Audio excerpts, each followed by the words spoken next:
running. Okay, and this is Tripp Corbin, and Tripp is going to talk to us today about his experiences when he was in the Navy. And Tripp, I guess we can start by you telling us a little bit about yourself, your family, when you were born, where you grew up, that sort of thing. So talk a little bit about Tripp before the Navy. Okay, well, I guess I'm one of the few native Atlantans that are still here in the metro Atlanta area. Was born over in Decatur Hospital back in 1970. My mom and dad were, I guess, conventional parents. My dad worked, my mom stayed at home. Dad was a civil engineer and land surveyor and graduate of Georgia Tech.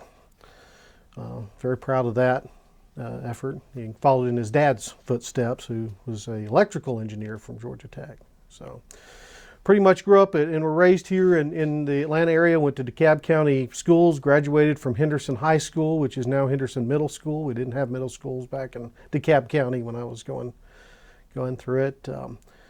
Was an okay student. I learned to keep my head under the radar. My sister, I have one sibling, a sister who's younger, who was kind of a drama queen and liked to draw attention to herself. And I found that if I could make okay grades, B's with some A's to balance out the couple of C's, that I could slide through, not draw a lot of attention, and get away with a lot more than I probably should have been. But had great parents growing up. They were willing to support me in anything I did. I was in the Cub Scouts, did that. My dad, I think he loved working the Pinewood Derby, being the engineer he was. We had to sit there and design the car and make sure the weight was just so, and he was very meticulous. He loved all of those social science projects that we had to do, and science projects for the fairs and things. He really got into that. My mom was a big volunteer at the school. She was always volunteering at the library. Now I guess they call it the media center, but in the school clinic, and it was the class mom and all those kind of things. So very active in school. I ended up joining the band, and I was a band geek. Played baritone, trombone, and tuba. And did that all through high school, and was in the marching band, the jazz band, the orchestra. Again, wasn't ever the top chair, but found a good place to fit in and gather a group of friends, many of which I'm still friends with and connected with. And I think there I kind of found that I like that feeling of camaraderie, group feeling. Being in the marching band, I thought was really kind of a neat thing to be able to play the music and move around, as an organized group and all that stuff. I thought was really neat, and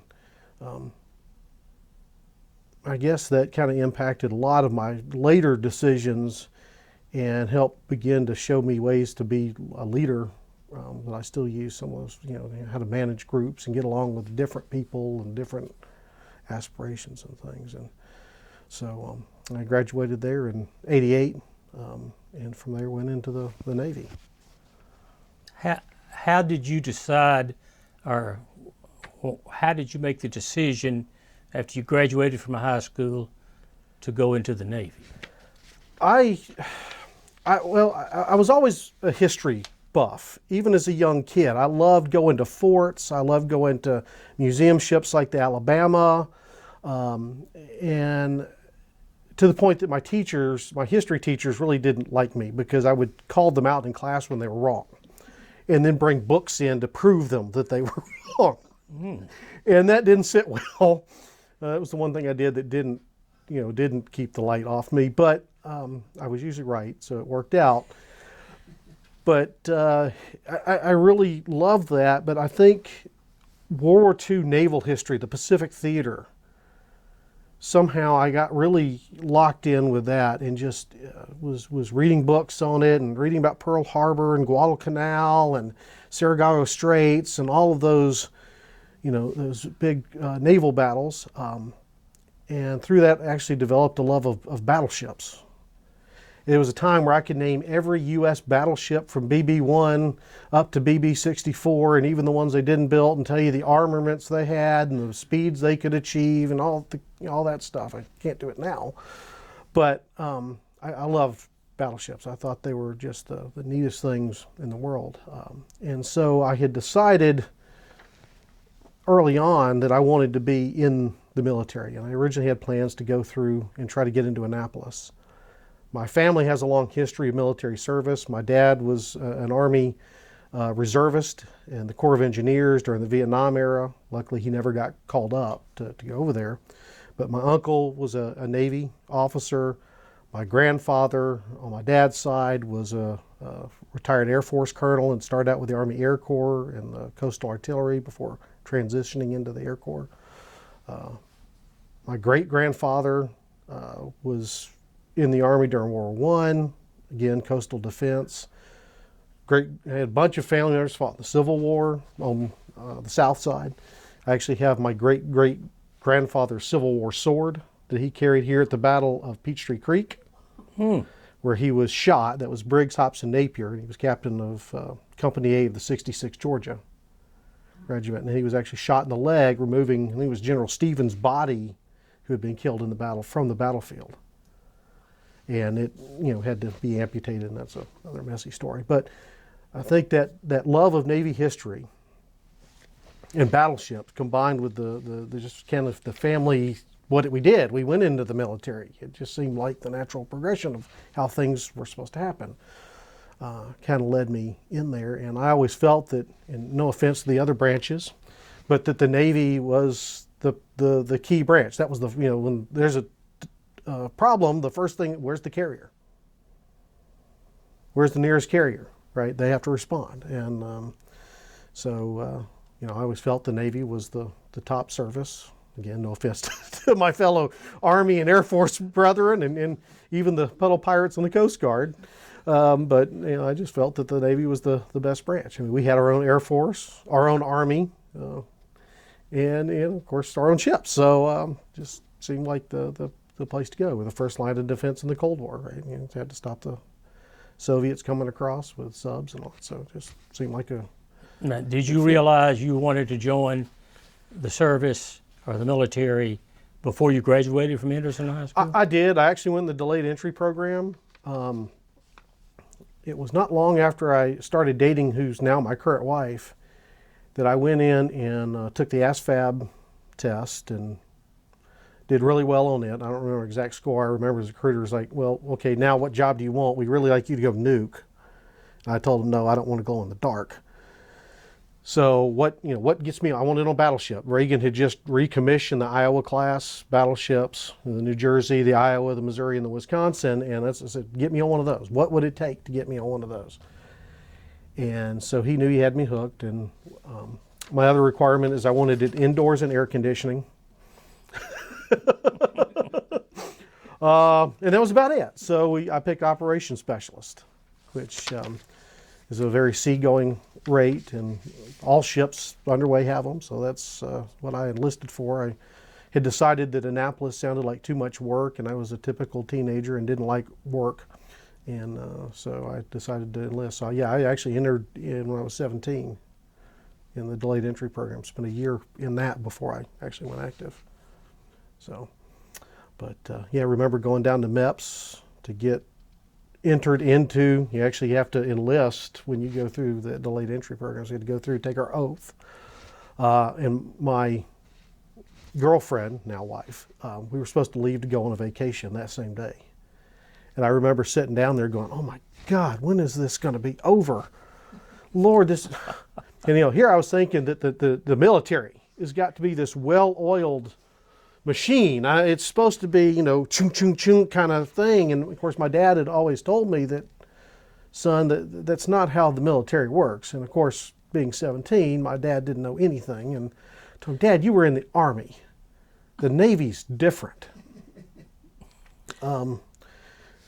6 months after I got through boot camp and came home, I told him that the Navy wasn't so different, and he got the biggest smile on his face I think I've ever seen. He never quite said, I told you so, but that smile said it all. But But I do remember being down there and complaining, and I actually ended up going up to somebody in charge and telling them that, hey, you have two choices: finish this up, or I'm leaving, because I hadn't signed any of the paperwork yet. And they did. They got me through there pretty quick, and I ended up going down to Disney with my girlfriend and enlisting all in the same day. How did your family react to your joining the Navy? And your mother, your father, your sister, and your girlfriend, what did they think about that? Well, my mom and dad, I think, they didn't have opposition to me joining the military. They actually thought it would be good for me to be in the military. However, they wanted me to go through college first and go in as an officer. My dad had been enlisted. His father had been an officer. He kind of knew the difference there in the level of what you could expect. And so I think that was their biggest complaint, is that I was going in too fast and wasn't going to get the education and all that they wanted me to have.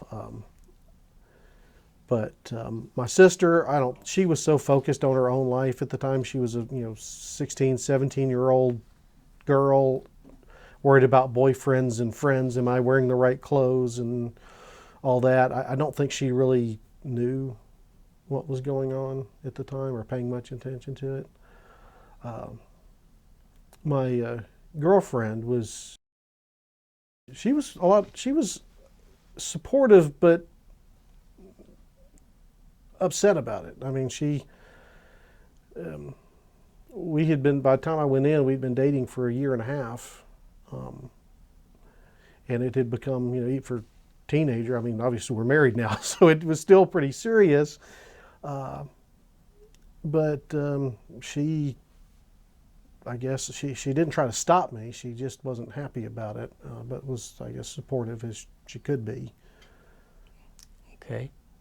So you went in, was your first involvement with the Navy at Bootcamp? How did that all take place? Well, I remember the day I had to ship out for Bootcamp.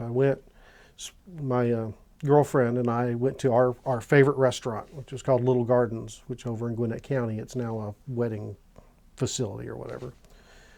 We had been going there since I was a junior in high school for, homecomings and all that. So we had our dinner, our last dinner together there.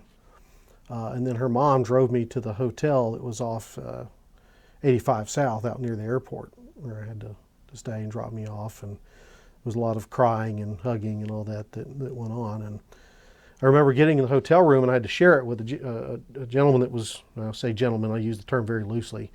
He was going into the Army next day, and I remember the big basketball, I'm not a sports guy, so the big basketball tournament, whatever that is called, March Madness or whatever it was going on.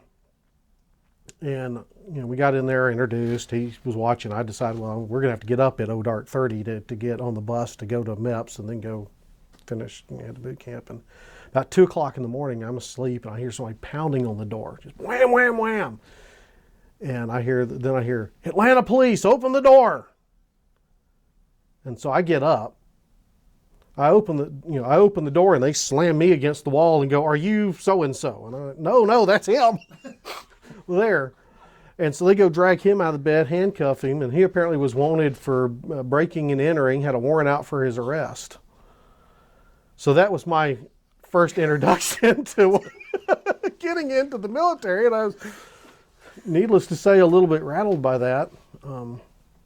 I did not go back to sleep after that. We had to get up at 4:30 to meet the bus by 5:30 to head out. So I ended up staying up. I called my girlfriend to let her know what was happening. She asked me if I still wanted to go. Told her at this point, I think it was a little late. I'd already signed all the paperwork.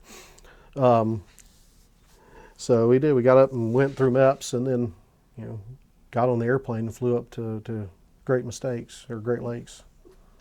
Okay.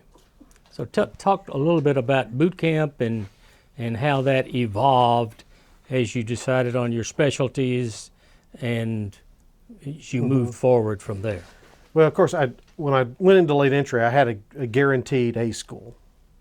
My rate, what other services call MOS, our rate. I was going to be an operations specialist, assuming that I passed all the tests and got through everything. I was guaranteed that billet. So we got up there to boot camp, and first thing, I went in summer, so I went up there. It was May, June time frame, and when I was enlisting in the late entry program, I had the option to choose, because the Navy at the time had 3 recruit depots. They had Great Lakes up near Chicago, they had San Diego, and they had Orlando. Okay, so San Diego was right next to Marine Corps training, and so I heard there was a lot of competition between the Navy recruits and company command and the Marine recruits and the drill sergeants, and I didn't want any of that business. I don't want to compete with the Marines. If I wanted to be a Marine, I would join the Marine Corps.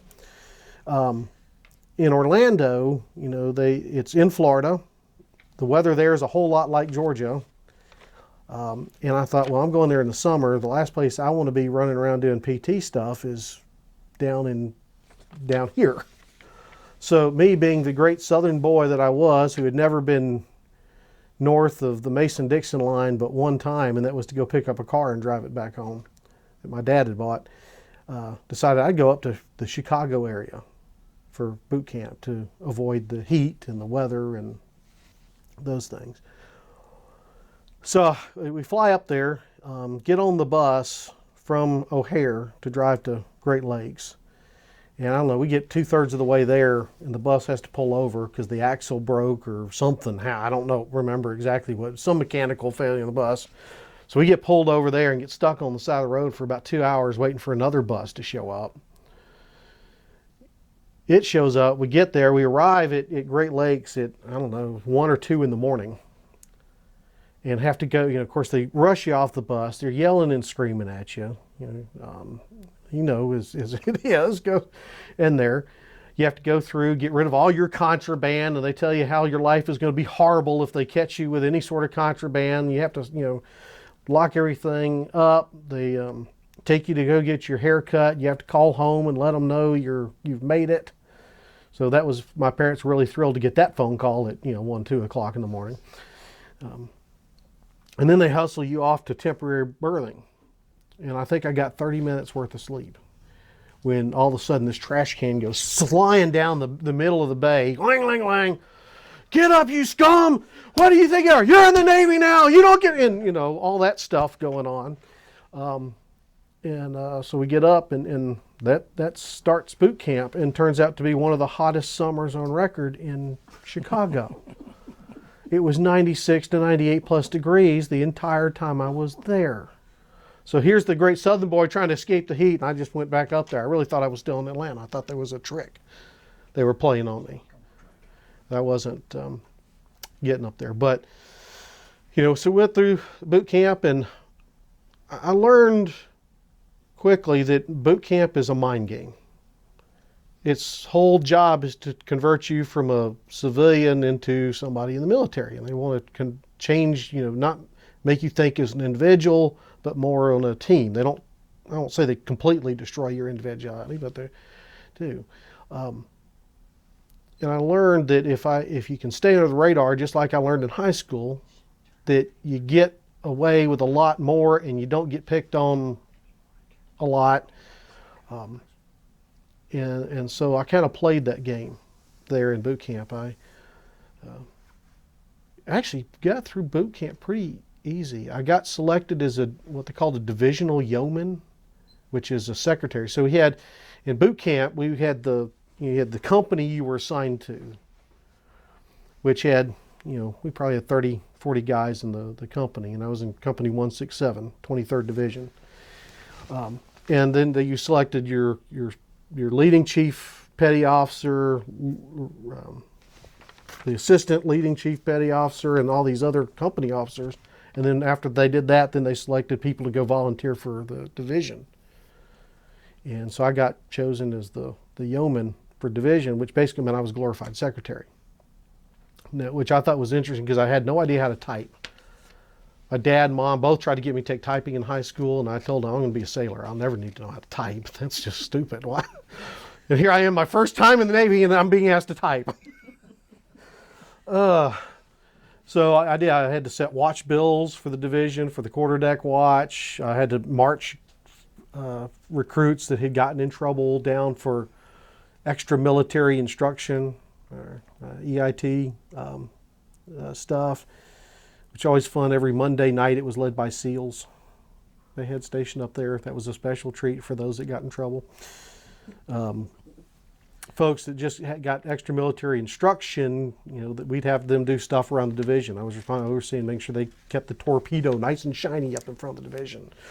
Or if they really made me mad or irked me, I'd put them in the boiler room in the summer to clean the boiler room.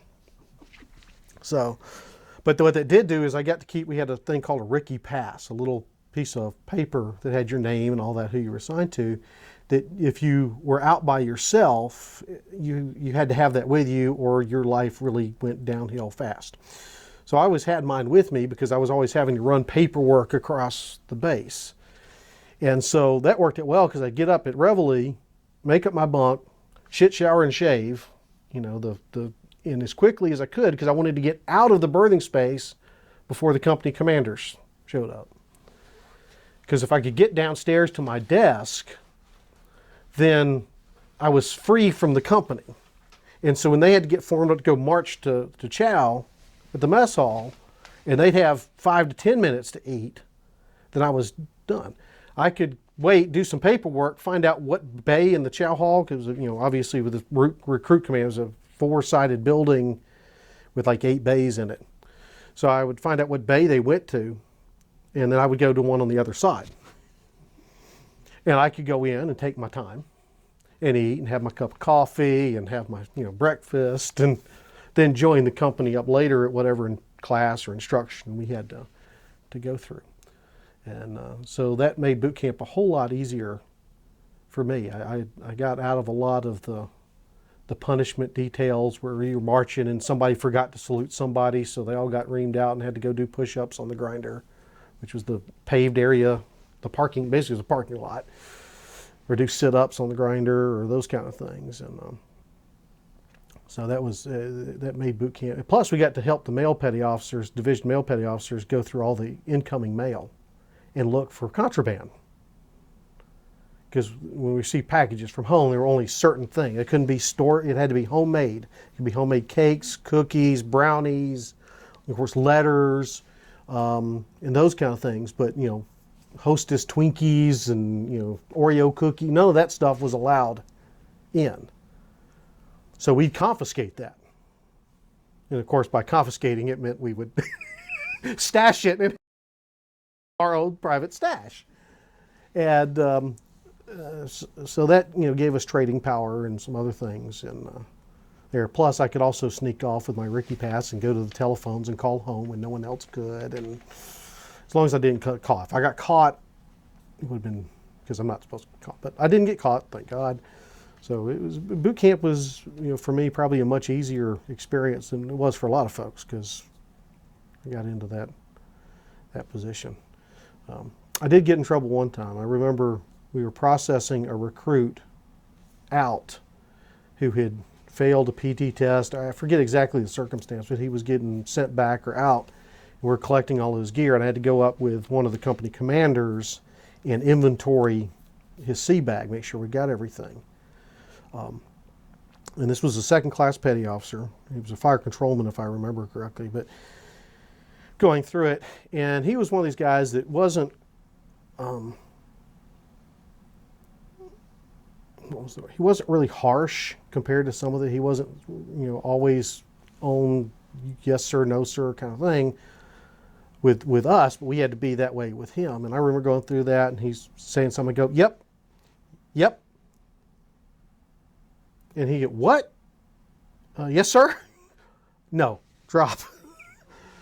And so I spent about an hour going through exercises on, I mean, I did it myself on that one.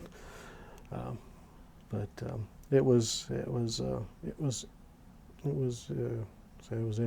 And I think was it. So talk about leaving boot camp and where you went there and that. Well, from boot camp, I went directly to A school for Operations Specialist OS training at Dam Neck, Virginia. And so I refer to that kind of as Boot Camp 2, the sequel, because a lot of the same rules about not putting your hands in your pockets and all these other things that they were hammering in, that once you got the fleet, didn't really, no one cared, applied. But that's where I went to go learn my main job as an operations specialist. So we went there. It was, I think it was it 8 weeks, 16 weeks? What was the time frame here? What year were we talking? I got out of boot camp in September, I believe it was. Is that right? Let's see if I've got it here. This is they give you a little yearbook type thing when we graduated. Let's see if it says in here exactly. I think it was around, it was August 19th of '88 is when I graduated from boot camp. So it was, I think I spent a week still up at Great Lakes waiting to get orders and all those kind of things. Then we went off to Dam Neck. So I got flown into Norfolk and then caught a bus to Dam Neck. It's nice little base because it's a little self-contained. I don't know if you've ever been up there, but it's a small base that does pretty much nothing but training there. So they train fire controlmen, operations specialists. There was even rumors of SEAL training that went on there, and those kind of specialties there. So it was a kind of a high tech, for the Navy anyway, kind of place that we went to. And all of the barracks we were in reminded or looked just like the darn things we had up at Great Lakes. So, big open bay berthings and whatnot. They did have air conditioning, thank God, and heating, which we didn't have up in Great Lakes. But the chow hall was much better there in Dam Neck. Food was a lot better there. So yeah, I went through that. One of my first concerns was, well, how do I get a car? Because I wanted to go see my girlfriend. And they said, well, you can have your car here. So I actually called my girlfriend, and she and her friend drove my car up to me, which was a '67 Mustang that I had. My dad was the original owner of. That's the one we drove to New York and drove back, or flew to New York and drove back. I was a teenager. We actually still have the car. But remember her getting on base was a nightmare because she got there. They tried to reach me from the front gate. I had fallen asleep, and they couldn't find me, and that was a big fiasco. I got fussed out a lot for that one. But so yeah, I had my car. So pretty much every weekend I was driving back and forth from Dam Neck down to Atlanta and back to see her. As all teenage boys in love do. But yeah, it was made a lot of good friends there, and I guess it was really my first exposure to some fleet sailors, because we had some sailors from the fleet that had been what they call strikers, that had gone in without a rate assigned to them. And so while they were on ship, they could choose and try different rates, and if they got recommended, they could then go to those schools. And so we had a couple of strikers that were E3s and E4s coming in that were able to tell us kind of how the fleet really was, and really kind of expose us to what we could really expect, which was a big help. They also showed us some shortcuts because they had worked in the fleet, in the field we were training on. So when they'd show us the school would show us the school way to do it, they'd come back and say, well, here's how you really do it. It's a lot faster. You get the same answer, but this is the quick way to do it. But that was really neat, learning all about radar and navigation and communications. Because it's in the West, we worked with all that. We did all the radar tracking, identification, radar navigation, air control. Although at that level you don't do air control, that comes later. But it's just really neat to learn how the all the operations that it takes to get a ship from point A to point B safely, and not just the navigate, but all the keeping track of what's around you, so you can keep operational awareness and all those things. It was really cool. And then, because you had to learn not only the way we did it in the 1980s, 90s, but you also had to learn the old way. So we'd still learn how they did it in basically War II, Korea, because if those systems, those computerized go down, we actually had that happen during Desert Storm and Desert Shield, or our system went down. So we had to go back to World War II, big plexiglass boards, guys with the big phones on, and plotting and doing all those things there. So we had to learn all that in A school, which, was kind of, from a history perspective and being fascinated with World War II, that was really neat to me to be able to do that and learn. When I saw that in the movies, what were they really doing, right? See that, so it was kind of cool to do that. So from there, where did you go? Once I graduated from A school, and I was in the top 5% of my class, which meant I was eligible for accelerated advancement. Once I'd been in the fleet for 6 months, I could apply to go from basically E2 to E4, which was a big jump. And since at the time I was still planning to be career Navy, that was a big thing. So went on leave for what was supposed to be 2 weeks. I got out of A school right before Christmas. It was the first part of December. So I went home, and then actually called he'd gotten assigned to the ship, the USS Saratoga, which is an aircraft carrier built in the 1950s. So I got assigned to her. She was in Portsmouth Naval Shipyard up in Virginia. She was going through an overhaul, big overhaul period up there. And so I was home and enjoying that, and I actually called the ship and got an extension, so I got to spend Christmas at home there, so my first Christmas in the Navy, I actually got to spend it at home, which was a pleasant surprise. I thought I'd end up having to be stuck on the ship. But got up, drove up to the ship and pulled up to the shipyard, and I thought, it's an aircraft carrier. This thing's going to be, it's huge. How hard is it going to be to find? I must have wandered around that shipyard for 2 hours trying to find that ship, because of all the big warehouses and tanks and cranes and all the stuff they have there. It took me forever to find it. When I got there, I found out that we weren't living on the ship yet because it was under overhaul. We were actually living on the ship across the pier, which was a World War II troop transport called the William O. Darby. And it was in less than, I'd say the barracks we had at Great Lakes for boot camp were in better shape than what we had over there on the Darby. So I checked in over there, and it was a pretty big ship. I had to learn my way around it because all the admin offices, personnel dispersing, all that were there. But then we had to go to the Sarah to do, repair work and fire watch detail and all that, support the shipyard and all that stuff we had to do. So I was having to learn 2 ships, which, if you can imagine, an aircraft carrier over 900 feet long, 10 stories or more above the waterline. And because it was in, a repair mode, they didn't even have all the paint done. So normally they have these yellow placards that are in the passageways that tell you what level you're on and what frame number, and to help you locate yourself. Well, half of those weren't even there because they were refitting.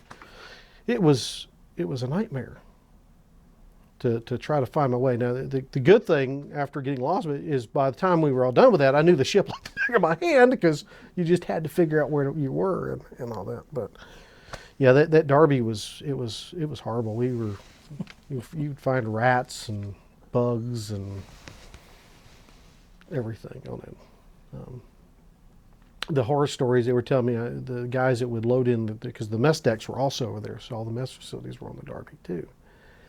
And the stories they were telling me, that they would take the food down in the holds, and what they would find, it was really kind of scary to eat that food, because they were talking about the rats they would see down there and all that. So I was really hoping we could get the Sarah back up and running pretty darn quick there. But We had some fun up there. We had snow. We had some good snows that winter too, and I remember going up and having like a snowball fight on the flight deck, which was kind of a novel experience to have a snowball fight on the aircraft carrier flight deck, and those kind of things. But doing that, and then after having been there for a while, I got sent what they call mess cranking. So every new guy that checks on the ship at some point has to get sent to the mess decks.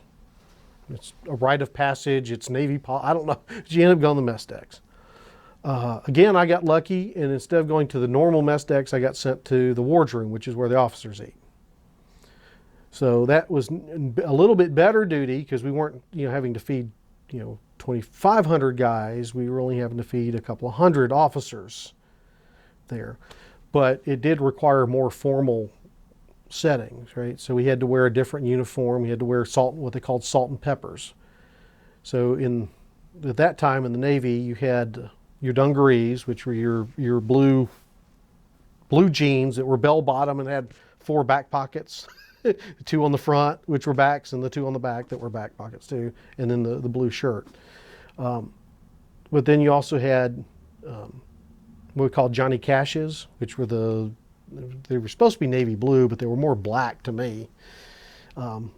Pants and shirt with a tie, and then you had the Good Humor Man, which was the white uniform thing. So to work in the mess decks, you had to take the black pants from the Johnny Cashes and mix it with the white shirt from the Good Humor Man uniform to go serve.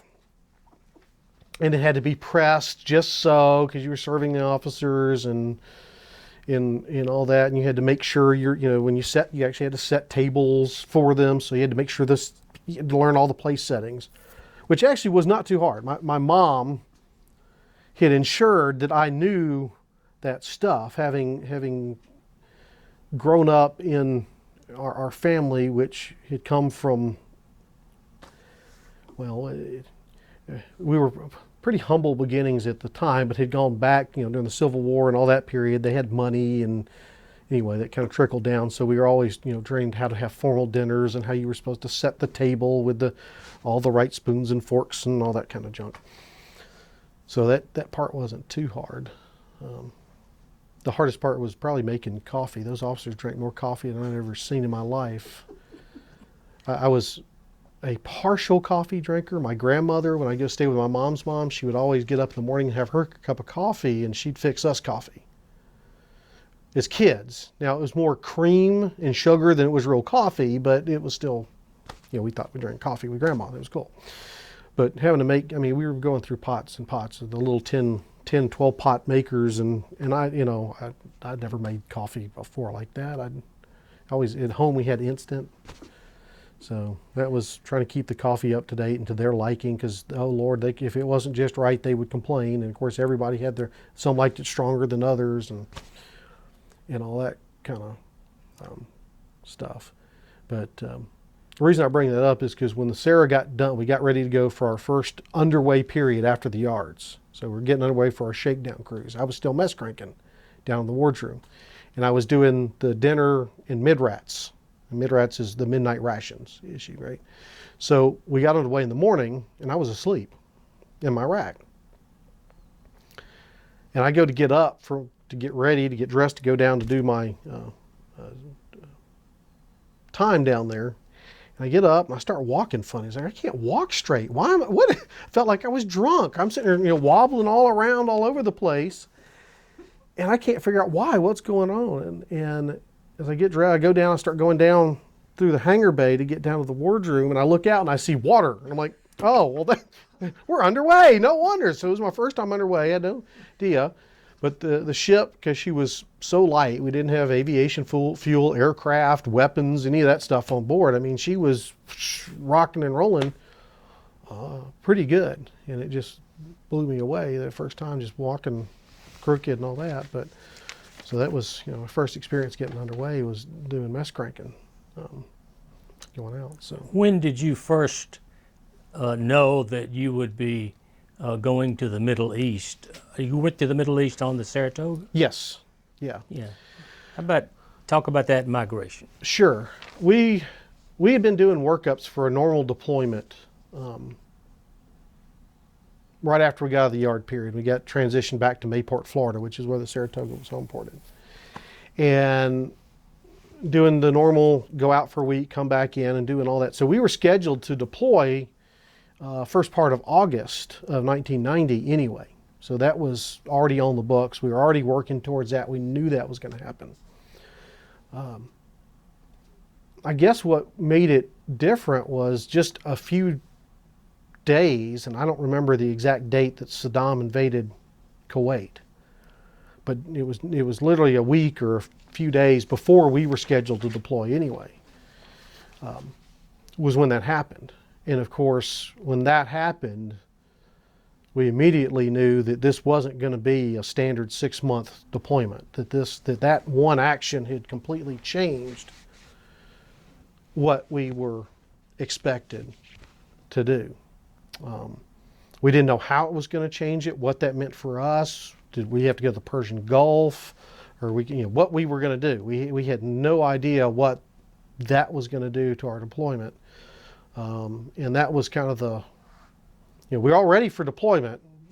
That was, we knew what to expect from a traditional deployment. That just added a whole level of uncertainty at the very last moment that we weren't ready for. It also sent me scrambling because I was one of the chart. We had me and 2 other gentlemen were chart petty officers for CDC, or they used to call it CIC, the Combat Information Center. They had now changed it to the Combat Direction Center, CDC. And so I was responsible for maintaining all those navigational charts that we used in there, and for getting underway and pulling into port, because we used those. They used them on the bridge too. So we worked with the quartermasters to maintain those. And so all of a sudden I had to scramble to try to figure out what charts we were going to need. Did we have the ones? And of course no one could really tell me. So I had to go and order anything I could think of. It was, so I had to get the Red Sea, the Persian Gulf, the Indian Ocean, all of those things which weren't part, I had all the charts for the Mediterranean, even the North Atlantic area, but nothing for that area because we weren't supposed to go there. So I had to get to order in and get those fast tracked and get them in and update them. And so the last few days were just hectic trying to get those things ready in case we needed to make sure we had them before we could get that and get ready to deploy. So it was, it got to the point where I was just so busy with those preparations, and not to mention the normal getting underway preparations that you have to do, and final training things and checks you have to do, because I was also one of the certified track supervisors, which meant I was the guy that sat back and monitored all the radar tracking the ship did, surface and air, made sure everything was identified correctly, and also ran our our combat data links, the ship to shore, ship to aircraft, ship to ship data links, and make sure those worked and functioned. So making sure all that equipment was up and working, we had to get that done. I also, because we had a brand new combat information system coming out of that overhaul, it was all digital, right? Which was something, even the displays were digital. It wasn't, used to be officers had the little radar screens and stuff like the rest of us did to look at, or the big plexiglass boards like they had in World War II. So all this was digital. And after some of the workups, they realized it was great to have a digital display, but if I can't see where the ship is and the tracks in relation to land objects and other, oil platform and all that stuff, that it didn't really do any good. So I was also trying to hand digitize in all of the charts into that system, and that meant writing down latitude and longitudes for key points along the various coastlines and hand typing that stuff in to build those maps. And I had to do that for the part of the East Coast, and then of course the Mediterranean, and then start building them out for the Red Sea, Persian Gulf, and those things, which was good practice because that's building maps, and that's what I ended up doing after I got out of the Navy, and having that understanding was a big help. But that was our, I guess our big lead-in is to try to get all that stuff ready to get underway at that last moment. Because they said, we already knew we were deploying, we just didn't, this was a big wrinkle. So when did you finally deploy? We deployed August 7th, 1990. I remember that date for two reasons. It's 2 days after my girlfriend's birthday. Right, so that was her, well, she probably doesn't want me to say which year it was, so I won't do that, but it was just after her birthday. And so I remember it well, and my sister was pregnant with her first child and was due any day at that point. So I was going to be an uncle soon. So what were your feelings, heading out from Mayport, and I'm familiar with Mayport, heading towards the Middle East, and what was the cruise? Had the Desert Storm kicked off yet? No, Desert Storm hadn't kicked off, and I don't think they'd even officially named it Desert Shield yet. Oh, okay. All we knew is that we were tasked to get over there as quickly as possible. And by quickly, I mean we went all the way across the Atlantic at flank speed. I mean, they had the boilers running wide open, throttles wide open, and it was both amusing and scary in that there were only 2 other ships that could keep up with us. Now, keep in mind, the Saratoga was built in 1956. That's when she was commissioned. And this was 1990. So she was not a young vessel. Yet the only 2 ships that could keep up with us were a World War II battleship, the Wisconsin, and a 1960s cruiser, the Biddle.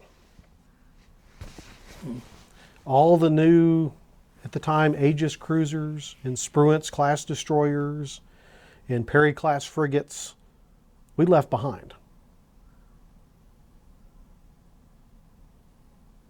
So now now they could do short bursts of speed, but they couldn't make it all the way across and still have fuel across. So we just went full out and ended up leaving them. They ended up being like a day and a half to 2 days behind us by the time we entered the Mediterranean. So you went into the Mediterranean. Yes.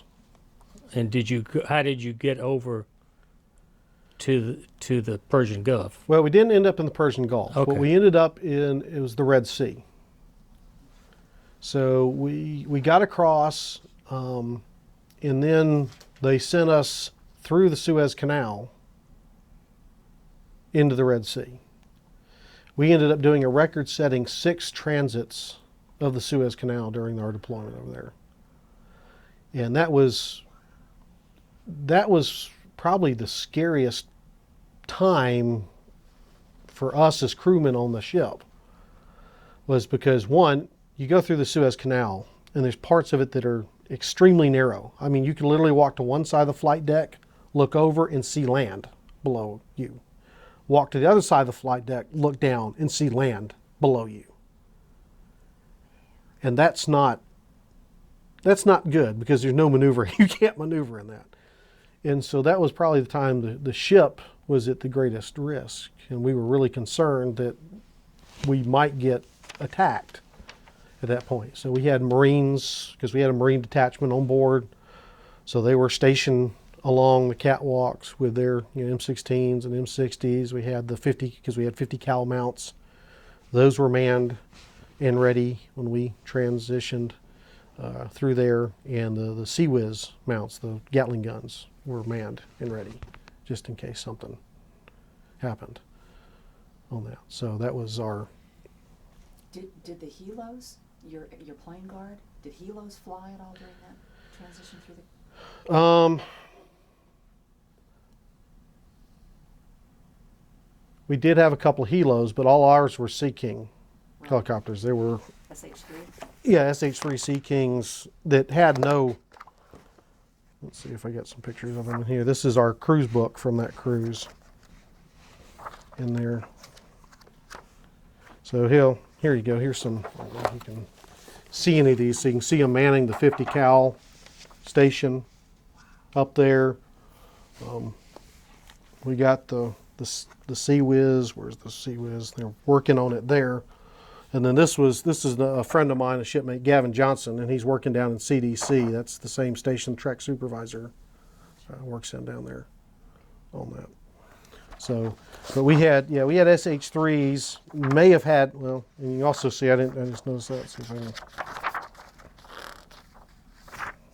where was that? There, there was a guy with a Stinger missile too. So we had those on board as well, operating those. So that was, we manned those stations all through there. With so we did have the helos up, but they aside from maybe, there's a kind of a picture of an SH3 here on the deck, but it has no weapons. That's true. For that, you can carry torpedoes and depth charges and that kind of stuff, but not really. They were more for lookouts, I guess, as anything. So talk about your experiences on the Saratoga, and maybe, I don't know if you got off the Saratoga onto land. What were your experiences during when there was combat activity going on?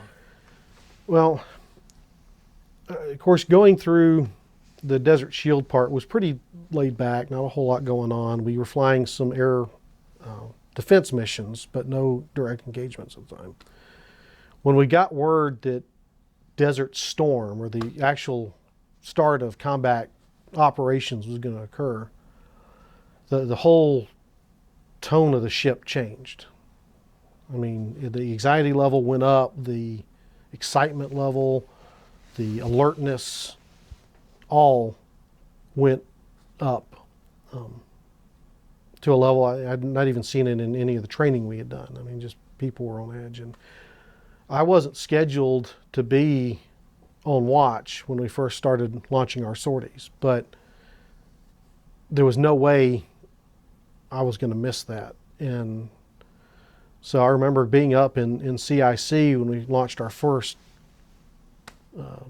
set of combat sorties off, and they went over Saudi Arabia and into Iraq and engaged there. And then once they left, we're kind of sitting there twiddling our thumbs because they're flying hundreds of miles away and we don't have any contact with them. So you're just sitting there waiting to find out because a lot of these pilots and stuff we knew from working together and controlling them and them coming through CIC to know what's going on, all that. We got to know a lot of them pretty well, and some of them stood watching CIC. So it was just a wait and see, and you feel so helpless, because you can't do anything. You were important to get them off and on their mission, but once they're gone, there's not a lot you can do, and it's just a waiting game. And so when they started coming back several hours later, they start coming, you start getting them on radar, and you start counting how many, you start looking at the tail numbers from their IFF, and, we noticed that they weren't all there. And you start, who's not there? Where are they? Did they eject? Are they safe? And, who's the pilot flying that bird? You don't always know all the pilots and what birds you're flying. And so when they came back, we had a couple of birds that were shot down. One of which was listed as missing in action up until last year. They finally found his body. Commander Spinnaker flew F-18s. He'd gotten shot down that first night. And there was always this conjecture: was he a POW? Like the Vietnam era, the conjecture of those. They finally found his remains last year, but we did have some pilots get shot down. You may remember Jeffrey Zahn, who was with an A6. He'd gotten shot down. They later showed him on the news. And of course, once we knew he was alive, we felt a lot better, but we always kind of joked because in the news, he looked all beat up. It turned out it was from the ejection, because when you eject out of an A6, you punch through the canopy. The canopy doesn't go off, so you go through it. So we always kind of joked, because he was not the most well-liked officer. He had kind of in our opinion, a Napoleonic type complex, because he was kind of a little guy. Well, we always kind of joked that he probably brought it on himself. He tried to give his captors orders and expected them to be followed and bring him coffee, and they didn't take that well. They probably deserved to get the crap beat out of him. But so we saw, we knew a lot of those folks. So that was, I guess that first night was just that wait and see, and then it became routine. We started launching regular sorties, and luckily after that first night, most of the time they always came back, because by then we'd taken out most of the Iraqi Air Force. I actually heard a story of, and I don't know if it was one of our F-14s, but the F-14 was a long-range interceptor that carried a missile called the Phoenix missile, which had more range than any other air-to-air missile out there. And the F-14 was the only bird that carried it, because it was originally designed to take out bombers, right? So the story I heard was that F-14 went up, locked onto an Iraqi fighter, and then they noticed the fighter just kept flying, straight and level. It never tried to evade. So when they got up next to it, they found that the pilot had ejected, and the plane was just flying. So, I don't know if that's true or not, but the story was that he got so scared that the F-14 could shoot him down before he'd have any chance, that he just get, forget this, I'm out. And so I don't know the validity of that, but that was one of the some of the scuttlebutt that was going around during that time. But that was from a combat side. And then when they started launching the Scud missiles, that was another time when we got scared for two reasons. One, the Scuds potentially were tipped with chemical or biological weapons. And yes, a Scud missile is not the most accurate, and the chance of it hitting an aircraft carrier in the Red Sea is next to none. But if it's a chemical or a biological weapon, it doesn't have to hit. It just got to get close. And if the wind's right, get it. So we ended up having to carry our gas masks around with us, and we got 2 PAM chloride and atropine injectors issued to us. And that scared the bejesus out of us. I mean, fighting an enemy with missiles and those kind of things, we were equipped to handle. Chemical and biological weapons, there ain't a whole lot you can do about that. And so that scared us. But then the other thing was, what would that, they were scudding the Israelis. And the Israelis weren't exactly thrilled about that. And so there was a fear of, if the Israelis got involved, we're in the Red Sea. We're between Saudi Arabia and Egypt, not known for their love of Israel. What would happen? And I don't know what President Bush did or said to the Israelis, because I know we were tracking Israeli aircraft flying out of Israel over Jordan and into Iraq.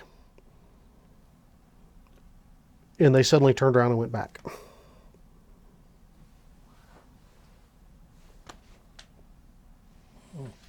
And so I don't know what was promised, what was said. All I know is we breathed a sigh of relief when those planes turned around. Not that we would have blamed Israel for retaliating. I mean, they were in every right to do so, but being in our position, it was rough. Did you ever get into the Persian Gulf? We never made it around. We were there, 2 other carriers, the America and the JFK joined us in the Red Sea. Our primary job initially was to stop any incursion into Saudi Arabia. And by being on the Red Sea side, we could do that more effectively than coming around the Persian Gulf. In the Persian Gulf, they went ahead and brought the Midway. Who was over there? The Midway. I can't remember. There's 3 other carriers over there, and I can't remember who was over on that side. So we basically were doing 2-pronged attacks from the Persian Gulf and the Red Sea on that. Any other stories you'd like to tell us? Oh, well, yeah, I've got some funny ones and some not so funny ones. I'll tell the funny one first, is that in that whole thing of being in the Red Sea with 3 carriers and constant military flights going back and forth, it got very hard to distinguish whose aircraft. Was it one of ours? Was it one of the Americas? Was it one of the GFK's? Or was it an Air Force flight coming across? Whose flight was it? So they would have us tag the symbols of the airplanes with the last 3 digits of their, what we call the Mode 2, their IFF, to help identify. And I remember telling my chief, I said, Chief, I understand what you're trying to do, and that's not a bad idea, except there's a 104 on the Sarah, there's a 104 on the Kennedy, there's a 104 on the America, and I guarantee you there's a 104 somewhere in the Air Force. So there's a chance that we could have 3 or 4 104s up in the air at any one time. And he's, oh no, that's not going to happen. Chief, I guarantee you, no, it's not going to. Okay, Chief, I'm going to do it your way. And so at one point I was sitting back as track suit. The chief I had been talking to was sitting in the position called strike controller, and the strike controller was responsible for tracking all of the Sarah's aircraft and knowing where they were at all times, who had control of them and all that kind of stuff. Well, he starts to see a 104 going into Egyptian airspace. He starts screaming at 104, telling him to turn around. He's about to go feet dry. He needs to come back. And 104 is like, Strike, you're crazy. I'm sitting on top of Mom. And Strike's, no, radar contact. Mom's whatever. You're about to go feet dry. No, I'm in the stack over Mom. I can look down and see her. Meantime, I had noticed that we had a 104 up, and there was this other 104 that was coming from Saudi Arabia over to Egypt.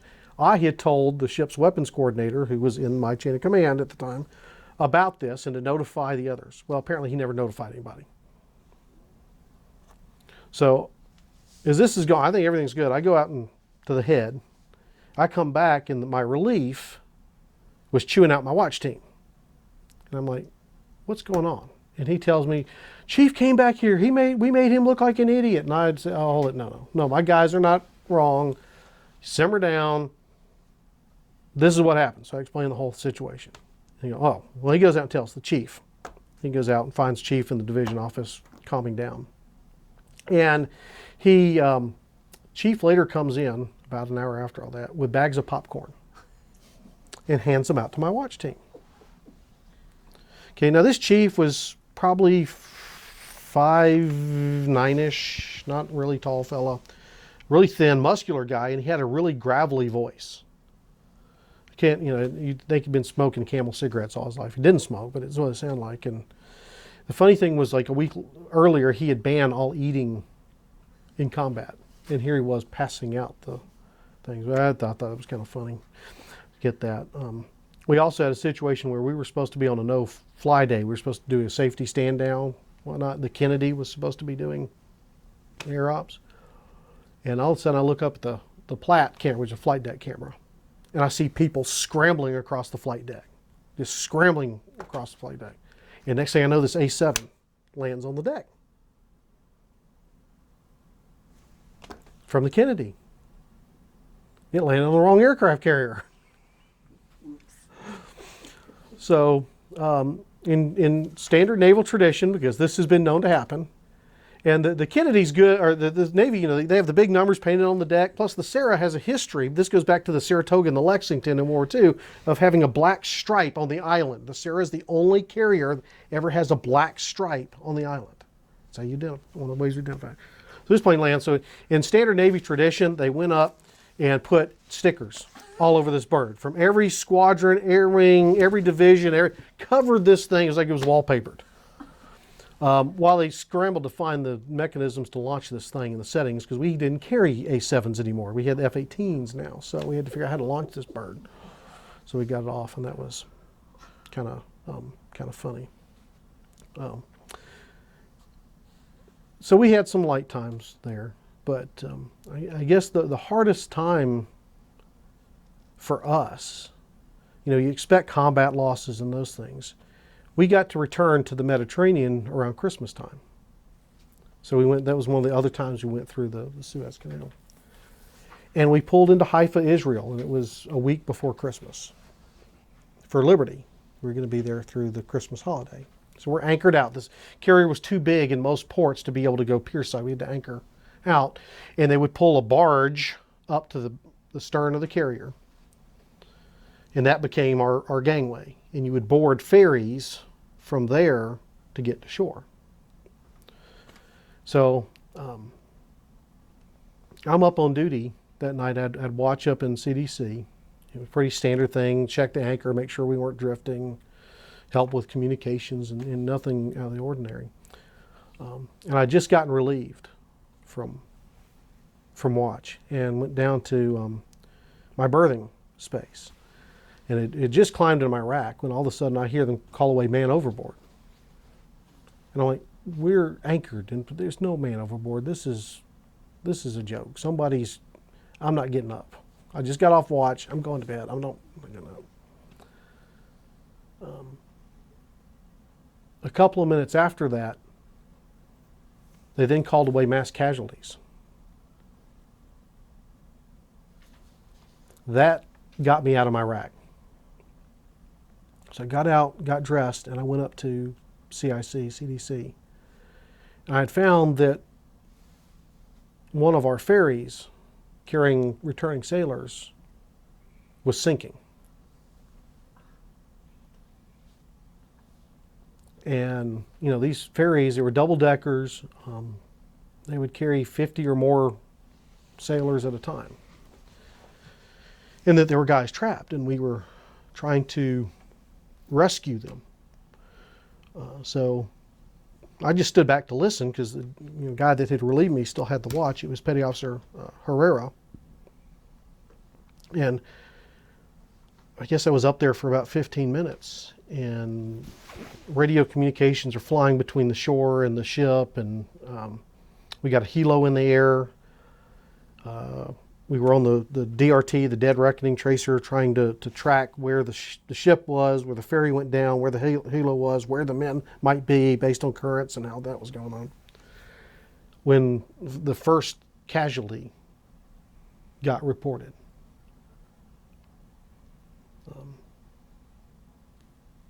There. And I remember it hit all of us like a ton of bricks. Because here we are, it's Christmas time. We're in the Holy Land. And not that I'm a very religious individual, but, I can appreciate that. So, here we are to have a good time. And we have this, what was really the worst disaster for us as a unit during that whole period. These men that were coming back from having a good time are now at peril. And we had our first casualty. And the guy that had relieved me, I remember him getting the news. And he just sat down and wouldn't move. He just sat in a chair and put his head down and did not move, did not respond, it just hit him like that. I've never seen somebody go, for lack of a better, catatonic like that. And so I ended up taking the watch back from him and coordinating things. But, going through that, we ended up losing 21 sailors on that. And it was probably the hardest thing that I've ever experienced because, it was not supposed to be combat. It was supposed to be a fun time. And I had a lot of friends that were on there. There was one Petty Officer, Delgado, who was a quartermaster, who I'd worked with because of doing the charts and all. He was on the ferry. He got off and was swimming and noticed that several of his friends and shipmates were still trapped. So he was diving down, pulling them out. He got, I think, 3 or 4 guys out and went down for another and never made it back and ended up drowning doing that. And there was other reports like that here were guys that were going after their shipmates in this situation. And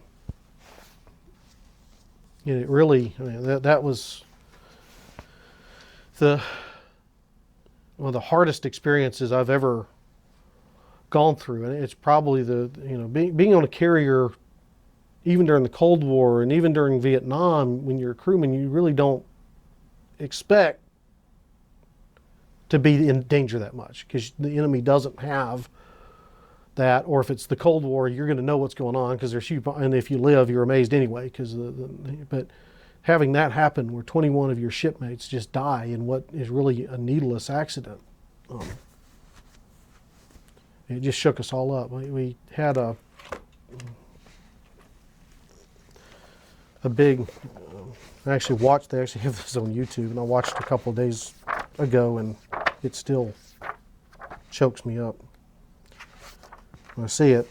So we had a big ceremony with Israelis and leaf wreath-laying and all that on board. It was a hard time just seeing the hats on the table with the flags and all that. It was rough. But See, you have a picture over there. Could you bring that out and tell us what that is? sure, this is one of the few pictures I have of me actually standing watch. So I'm serving as an air intercept controller on the Sarah that's in CDC. That's one of the Navy Tactical Data System consoles that we operated. So I was controlling a group of fighters doing some air intercept practice with this. So my job in this role was to vector our aircraft into oncoming enemy aircraft and basically stop them. So do exactly what air traffic controllers are not supposed to do, which my job was to bring airplanes really close together as opposed to keeping them apart. So that was one of our units there. So it's one of the few shots I have me actually sitting, because it was a classified area. It was hard to get pictures of some of these things. So but that was actually on our second. How many deployment. times did you go over to the Middle East? Well, I did 2 deployments. So the first was the Desert Shield, Desert Storm thing, and we came back from that. One interesting, I guess, good thing that came out of that whole ferry boat incident was that was what made my now wife decide to finally marry me. We had gotten engaged, but there was no set date.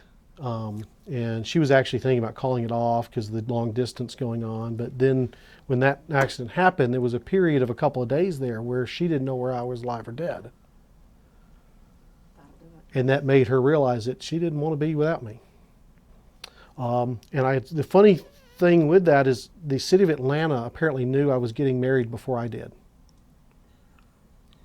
I don't remember which station, channel 2, channel 5 or whatever, but they were running little snippet stories about service members that were over there. And so apparently during that they talked to her, and she made some comment that I hope he's back in time for our wedding that was originally supposed to be in March. It didn't turn out to be that way, but in March.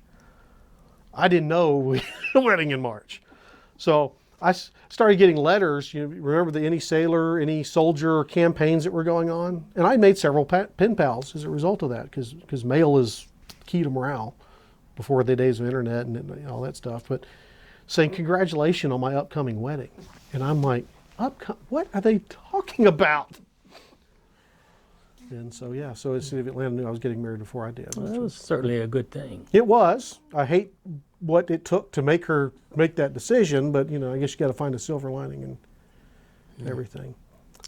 But yeah, this was the second deployment during the Bosnia-Herzegovina conflict, no-fly zone Oh, yeah, okay. stuff. So we were over there enforcing the no-fly zone for that, and setting up patrols. Basically, a lot of the same stuff we did for Desert Storm over there for that. So operating up near the Greek Isles and Aegean Sea and Adriatic and those kind of things up there, doing those things. It was pretty standard. We did have a big incident that happened. Sarah never deployed without something happening, because her planes were the ones that caught the Achille Laurel hijackers. Her planes did that. She was involved in the bombings on Libya when that was going on. One deployment, her aircraft shot down an Israeli fighter by mistake. Something always happened when the Sarah was deployed. And so my second and last deployment was the same way. We were doing a NATO exercise called Display and Determination. And it was supposed to be 3 phases. There was a training phase so we could learn to work together with all the different NATO units. Then there was a escort and combat phase. We were supposed to be escorting an amphibious landing group that was to go do a landing, but it was opposed. So we were supposed to protect the group and then doing an actual amphibious landing. And phase 1 went off without a hitch. Phase 2 went off without a hitch, and we were supposed to be shutting down for phase and heading to phase 3, the landing, when somebody got in their bright idea that that time that we were transiting up to do the landing could be used for additional training. So we had been up and on station for various exercises and combat simulations for several days. Some guys had not gotten sleep for like 36 hours and had gotten their first time to go to sleep. And so while we were up there, they decided to restart the war games. And it just so happened that a Turkish destroyer, the Malvinet, something like that, was off our port stern about 2 miles. And she was one of the enemy ships. And somebody came up with a bright idea that she was too close to get a, use our aircraft on. Why don't we use our NATO Sea Sparrow missiles, which are really designed for surface-to-air defense, not surface-to-surface. But somebody thought, well, this should work. Let's pretend to try this out. Well, it turned out not to be pretend. We launched 2 NATO Sea Sparrows into her, killing her captain and 4 other crewmen. And I was sitting in CIC 2 seats down from the gentleman that pressed the trigger. And that was pretty stressful. Do either of you have any questions you want to ask? What you said you initially thought you were going to make the Navy a career. Mm-hmm. What changed your mind? Well, several things. One, I got married, and marriage and the military are not easy companions. It really sucks. So that was one of the big factors. The other was the Navy I went into, which was basically the Reagan-era Cold War Navy, was not the same Navy that was there after Desert Storm. They were downsizing, they were cutting ships, they were trying to get rid of people. And so where it went from being fun and exciting and camaraderie, that was there, it went to backstabbing, bling, games, and I don't like playing politics. I've never liked that. I was always good at my job. I always tried to do the best I could, but when it came to politics, I didn't care if you were a captain, an admiral, I didn't care. If I thought it was a bad decision, I would tell you. And if you told me to still do it, I would still do it. I'd still follow the orders, but it was often argumentative about it. So that didn't sit well. So that was with that downsizing, the what we call the lifers were really desperate. They were afraid they weren't, guys that had been in for 10, 15 years that were looking to do their full time for retirement were now worried that they were going to be forced out. And so a lot of them, which is sad to say, instead of trying to make themselves look better by making their teams look better, did the opposite. They seemed to try to make their underlings look bad to make themselves look good. And I didn't like that. And then we'd also just had the tailhook incident. And being on a carrier, we got a lot of the brunt of that. And they were talking about stationing women on ships. And I have no problems with women serving in the military. If they want to serve their country, I think that's great. But when you mix women and men together on confined spaces with the fear that tailhook generated between the sexes, in my opinion, you were going to have a disaster. We were told after tailhook, if you encounter a female sailor, go the other way. Don't talk to her unless she talks to you. And certainly don't be left in a room alone with her. because all somebody had to do was hint at the chance of sexual harassment, and your career was over, whether it was true or not. And I, to take there was a lot of female sailors that I knew when we go to training and all those things that were top-notch sailors. But just having that looming over you as a storm cloud it just made it not fun anymore. I loved what I did in the Navy. I loved being an operations specialist. But all those politics that suddenly came up that weren't there originally, and then these fears of women on sailors and all that, plus married, I just decided that, I could find a better career elsewhere. Is there anything you'd like to say about what you did after the military and your family? Anything you'd like to be part of your story?